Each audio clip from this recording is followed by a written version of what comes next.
Friends, मैं हूँ Shilu and welcome you all in Shilu's दुनिया।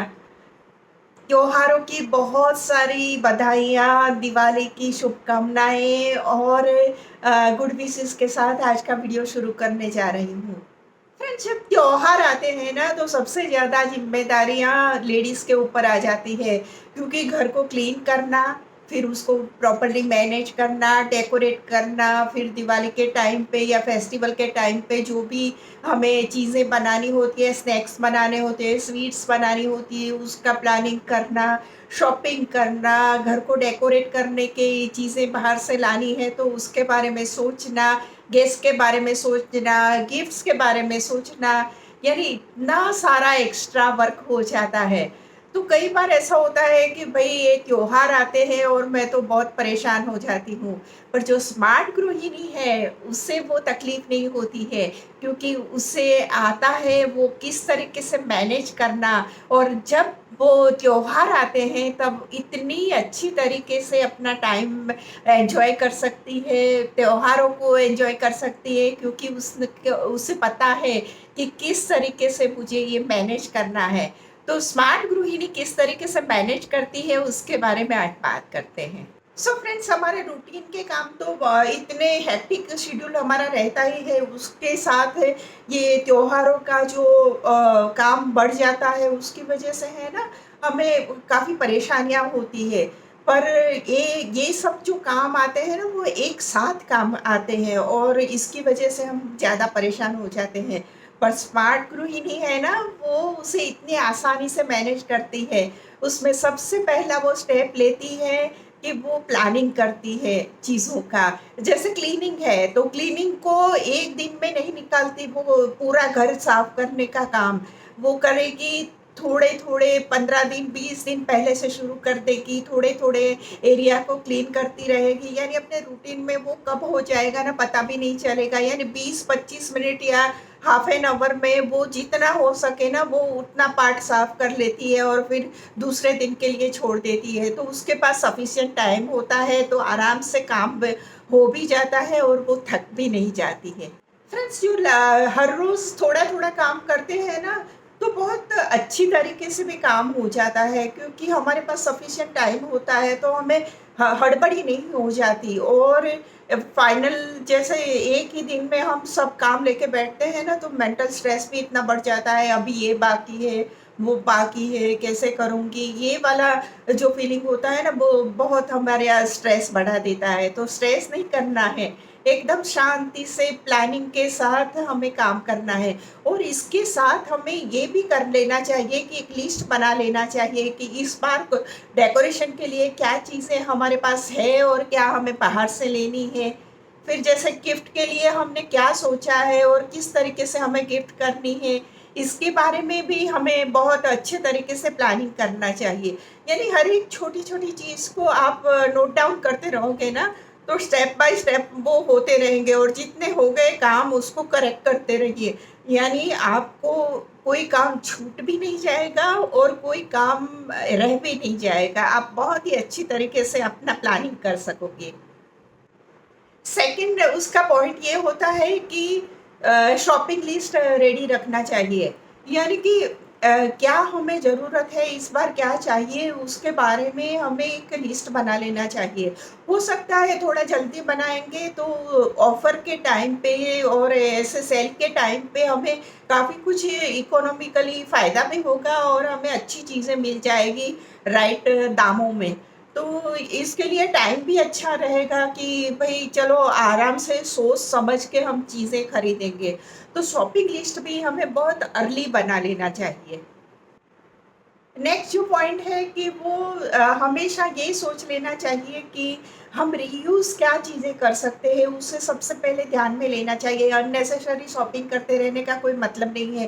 कई चीज़ें हम इस तरीके से यूज़ करते हैं, जैसे कि डेकोरेशन की चीज़ें हैं दिवाली के टाइम पे, तो लास्ट ईयर जो यूज़ किया था ना, वही चीज़ें आप कुछ नए आइडिया लगा के या कुछ थोड़ा नया ऐड करके आप उसे यूज़ कर सकते हैं। अननेसेसरी खर्चे करते करते रहने से कोई मतलब नहीं है।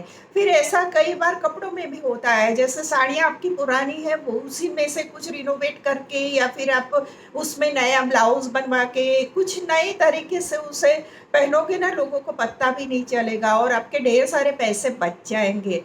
तो इसका सर्वे भी पहले से कर लेना चाहिए कि कौन-सी चीज़ हम रीयूज़ कर सकते हैं, कौन-सी चीज़ का हमें पैसे अननेसेसरी खर्च नहीं करने हैं, पर उसका यूज़ करके उसको एकदम अच्छी तरीके से, नए तरीके से हम प्रेज़ेंट कर सकते हैं। नेक्स्ट पॉइंट है कि जब त्योहार आते हैं ना, तो लास्ट 1-2 दिन में इतना सारा काम आप हम कुकिंग का लेके बैठेंगे, जैसे स्नैक्स बनाना है या स्वीट्स बनानी है, तो रूटीन का खाना और ये सब मिलके बहुत सारा हमारा काम बढ़ जाता है। उसके बदले जो ड्राई स्नैक्स है या ड्राई मिठाइयाँ हैं, उसे हम होममेड जो हमारी होती है, उसे हम है ना थोड़े 1-2 दिन पहले से स्टार्ट करते हैं कि बनाना, तो क्या होता है कि 2 दिन में धीरे-धीरे हम वो सब बना लेंगे जो हमें एक्स्ट्रा बनाना है, यानी स्नैक्स और स्वीट्स।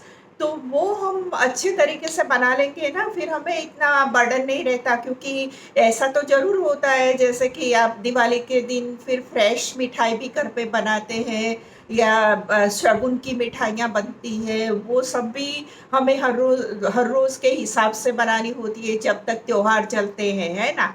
तो ये भी बहुत इम्पोर्टेंट चीज़ है कि आप है ना पहले से कुकिंग जो ड्राई वाला कुकिंग है ना, वो पहले से प्लान करें और अच्छी तरीके से मैनेज कर लें। नेक्स्ट पॉइंट भी बहुत इम्पोर्टेंट है, जैसे फैमिली का इन्वॉल्वमेंट। देखो, ज़्यादातर ज़िम्मेदारियाँ आपकी ही होती हैं, यानी लेडीज़ की ही होती है, पर कुछ चीज़ों में घर के लोग हमें हेल्प कर सकते हैं। जैसे हस्बैंड है तो उनको आप बता दो कि तोरण मैं इस तरीके से लगाती हूँ, आप मुझे हेल्प कर दीजिए, तो वो अच्छी तरीके से वो लगा सकते हैं। या फिर बच्चों को उस उनके हिसाब से कुछ छोटा-मोटा सा काम दे दो, वो खुशी-खुशी करेंगे, क्योंकि उनको भी वो वाइब्स आती है ना, जैसे त्योहारों वाली वाइब्स। तो वो भी बहुत खुश हो के करेंगे और उनको आदत भी पड़ेगी कि किस तरीके से घर के छोटे-छोटे काम में हाथ बटाया जाता है मम्मी को, तो खुद के काम करना भी वो सीख जाएँगे। उसी तरीके से हस्बैंड के पास भी आप जैसे क्लीनिंग के टाइम पे थोड़ा ड्रॉवर क्लीन करने हैं, वो सब काम करवा सकते हैं, जैसे बिल क्लियर करने हैं या फिर आप जो डॉक्यूमेंट्स पड़े हैं उसमें जो एक्सपायरी डेट आ गई है वो सब निकालने हैं, वो सब छोटे-छोटे काम होते हैं ना, वो अपने छुट्टियों के दिन वो आपको हेल्प कर सकते हैं। तो ये बहुत अच्छी हेल्प हो जाती है। और सबसे इम्पोर्टेंट बात, अपना ध्यान रखना ना भूलें। काम की हड़बड़ी में हम भूल जाते हैं कि हमें बीच में रेस्ट भी करना चाहिए या फिर हमें पानी प्रॉपर टाइम पे पीना चाहिए। तो इससे ना बॉडी डिहाइड्रेट हो जाता है और फिर हमें थकान सी महसूस होती है। ये नहीं करना है हमें। उस टाइम पे, यानी त्योहारों के टाइम पे उस तरीके से इतने एनर्जेटिक रहना है और अपने फैमिली का भी ध्यान रखना है ना? तो उस तरीके से हमें प्लानिंग करना चाहिए, तो ही हम स्मार्ट गृहिणी के हिसाब से कुछ प्लानिंग कर रहे हैं और त्योहारों को एंजॉय कर रहे हैं, वो कहलाएगा। तो ये छोटी-छोटी जो टिप्स हैं वो बहुत ही इम्पोर्टेंट रहती है, जैसे कि हम डेकोरेशन में नए आइडियाज़ लगाते हैं तो हमारी क्रिएटिविटी दिखती है उसमें।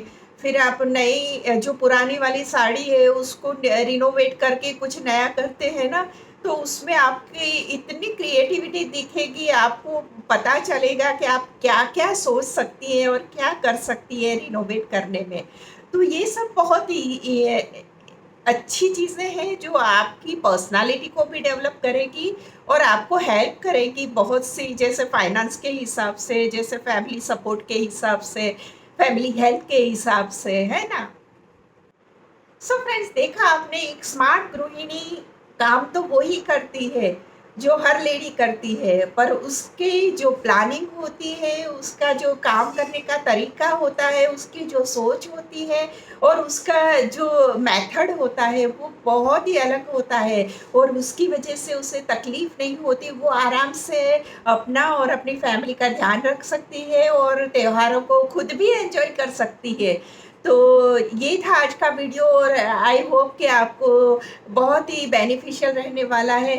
फ्रेंड्स, मैं एक बात आपको और भी बताना चाहती हूँ कि नेक्स्ट वीडियो से मैं स्मार्ट गृहिणी सीरीज स्टार्ट करने जा रही हूँ, जिसमें आपको फाइनेंस से लेके कुकिंग से लेके टाइम मैनेजमेंट से लेके बहुत सारी ऐसे टिप्स मैं देना चाहूँगी, जिससे आप एक गृहिणी होते हुए भी अपना टाइम का प्रॉपर इस्तेमाल कर सकोगे, अपनी फैमिली के हेल्थ का ध्यान रख सकोगे, अपनी जो त्योहारों को बहुत अच्छी तरीके से मैनेज कर सकोगे, अपनी प्रॉपर बचत कर सकोगे और एक सशक्त महिला की तरीके से आप उभर के आएगी।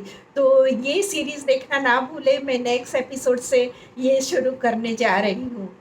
और आई होप आज का वीडियो सबके लिए बहुत बेनिफिशियल रहेगा और मिलते हैं नए वीडियो में कुछ अच्छे से टॉपिक के साथ, जो आप हमारी लाइफ को और भी बेहतर बनाए। तब तक के लिए बाय बाय।